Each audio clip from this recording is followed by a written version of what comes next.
I just finished watching every single pre-fight press conference and media day interview leading up to UFC 319, and whether you are just a fan of the fighters, looking at this from a betting perspective, today I'm going to be diving into the mindset of each fighter going into this bout, and I'm going to see if there's anything that we can learn, and again, especially if you're a betting man, because sometimes these types of things matters. Hello everybody, welcome back to another video. If you are new here, my name is Kyle, I am your guy with many YouTube channels. Timestamps will be there if you'd like to skip to any part of the video with a particular fighter. We're going to get started with Dricus du Plessis. Now, Dricus du Plessis spent a lot of time talking about his skill set, how much he was training, and talking about other fighters in general, but the big takeaway from Dricus du Plessis is he is still very, very confident in his abilities and himself as a champion. He believes that he can take on Khamzat Chimaev. Obviously, most fighters think that, but he said something very interesting, and he said this at multiple points, so it's not anything like groundbreaking to take away.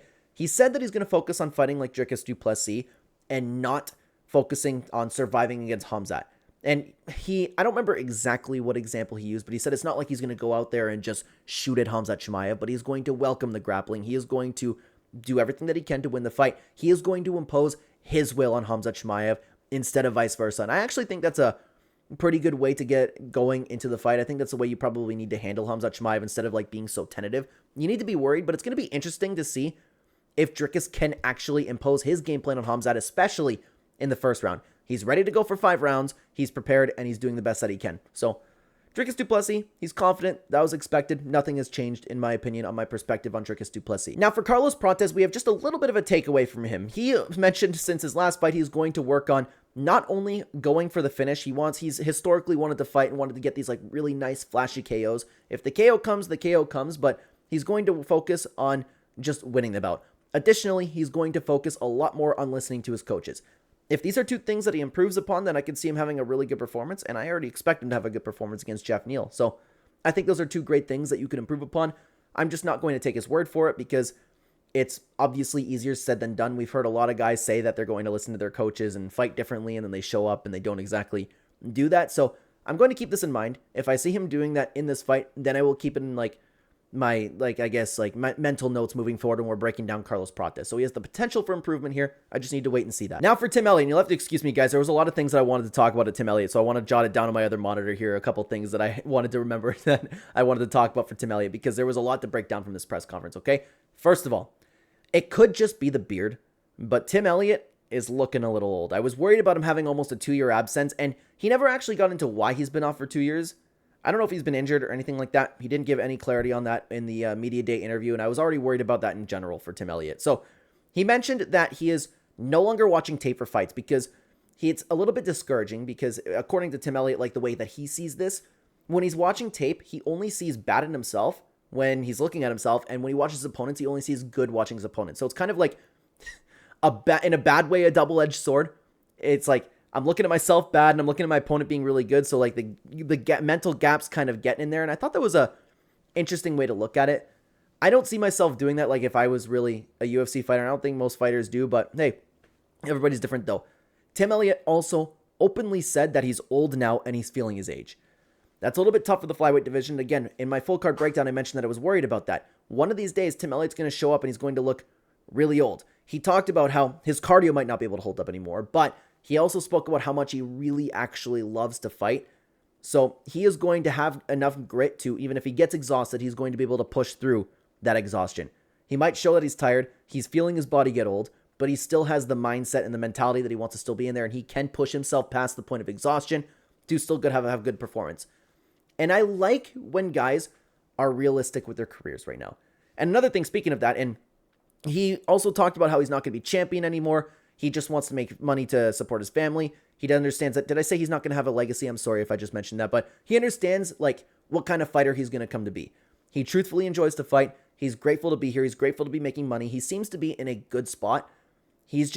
I have to worry a little bit too if he's lost that championship ambition, but at the same time, he's motivated to provide for his family. So Tim Elliott's a worrying one now because I was thinking like, dude, when I broke down the fight, I was like, Tim Elliott's a dog, man. I could see him coming there and really like putting the pace on Kaya Sakura. But from everything that I heard that Tim Elliott talked about at the press conference, it's making me think like, okay, he's a little old now. He might not be hungry anymore. I get that he's grateful and I get that he loves to fight. But when it comes down to it, if he finds himself in a really, really tough moment, is he going to be motivated? I lean towards no for that. But at the end of the day, he still does like to fight. So it's a weird one. Tim Elliott, I'm personally feeling a little bit less off, but I still do think that he's very capable of beating Kai Asakura. But now I want to talk about Lerone Murphy, and there's not a ton to break down about Lerone Murphy. Of course, we do know that this was a short notice fight. Aaron Pico's been training for a very long time, but Lerone Murphy flat out said that this is not like a short notice fight. The only way that it's short notice is for this opponent, but he's a guy who is always in shape and consistently trains year round, so he's not coming off of the couch coming into this fight. He's coming in prepared. He's coming in ready.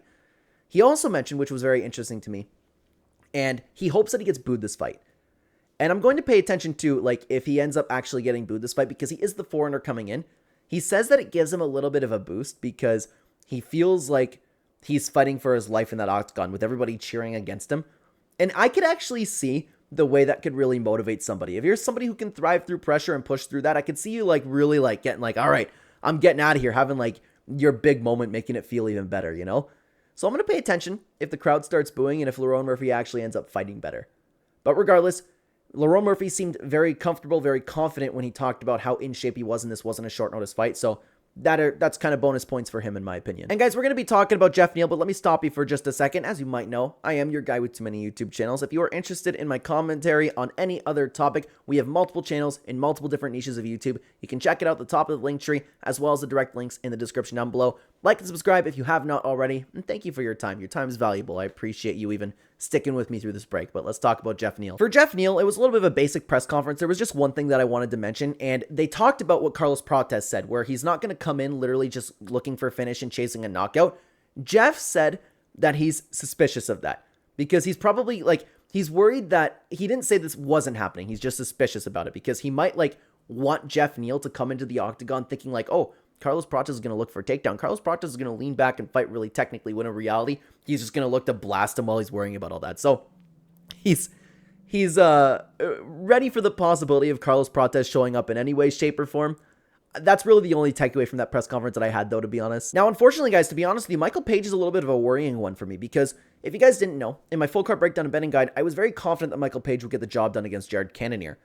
But as he spoke in this press conference, I'm left feeling a little bit worse about him. So he spoke a lot about not feeling like a middleweight anymore. He just feels like a 170 pounder who's not really cutting weight. He's not filled into the division. And they kind of like dove into Dustin Poirier talking about the same thing, how it takes time to fill into the weight class. It takes a lot of work, and it takes a couple fights to even just get comfortable at that weight with that new movement. And you need to, like, bulk up a little bit.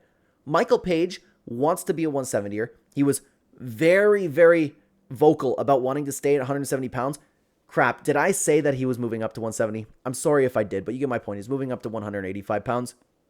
But he wants to be a welterweight. He wants to be a welterweight champion. He doesn't want to fight at middleweight, and he just wanted that one fight with Sharon Magomedov because it was a fun matchup and a good opportunity for him. But he was very vocal about staying as a welterweight. He is a welterweight fighter. So he wasn't getting any fights at welterweight. He was trying, and then finally, after no success and all the inactivity at 170, he said, fine, give me someone at 185.